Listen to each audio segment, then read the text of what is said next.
Hello, my name is Tyler Full, and I will be recreating President John F. Kennedy's address to the nation during the Cuban Missile Crisis. The Cuban Missile Crisis took place in 1962 and was in the middle of the Cold War.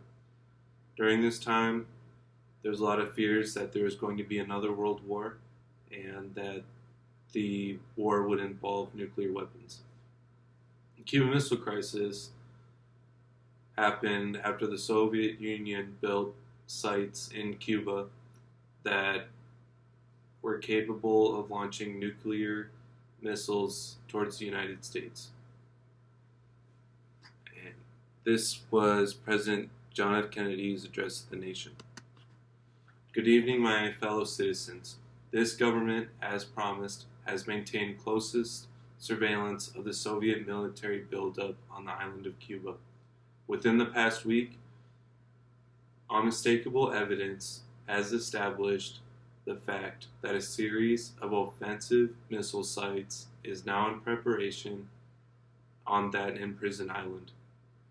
The purpose of these bases can be none other than to provide a nuclear strike capability against the Western Hemisphere.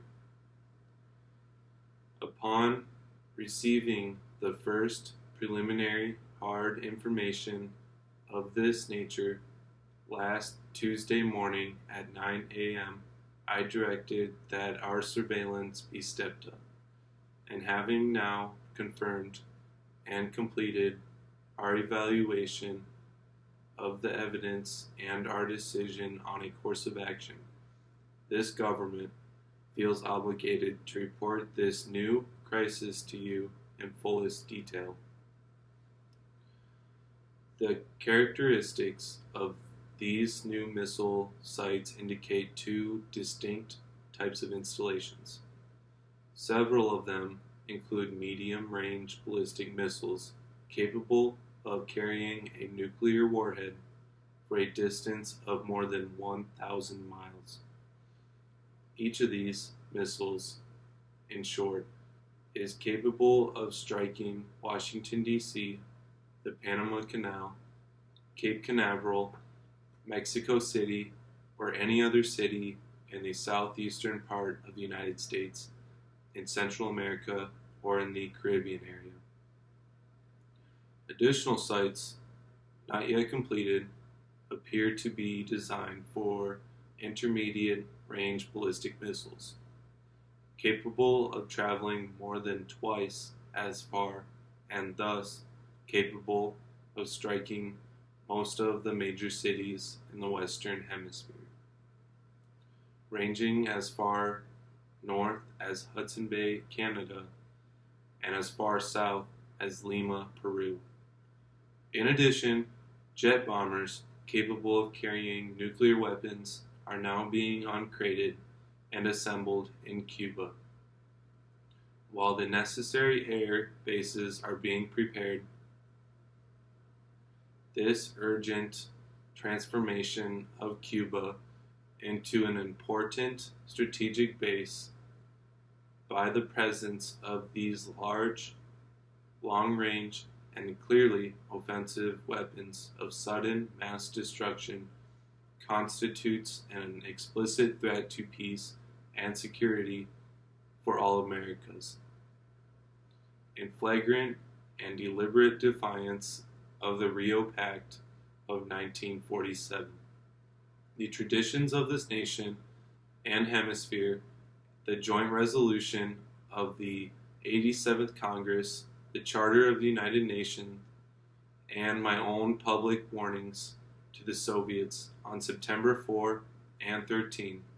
This action also contradicts the repeated assurances of Soviet spokesmen, both publicly and privately delivered, that arms buildup in Cuba would retain its original defensive character and that the Soviet Union had no need to or desire to station strategic missiles on the territory of any nation.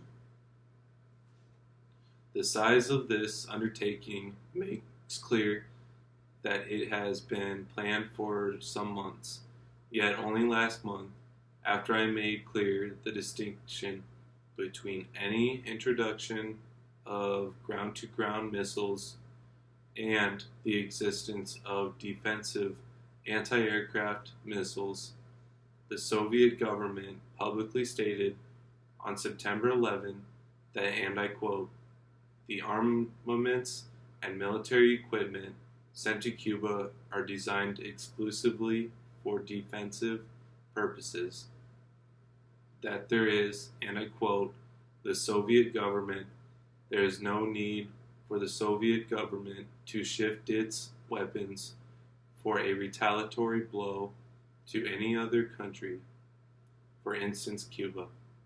And that, and I quote, their government, the Soviet Union, has so powerful rockets to carry these nuclear warheads that there is no need to search for sites for them beyond the boundaries of the Soviet Union.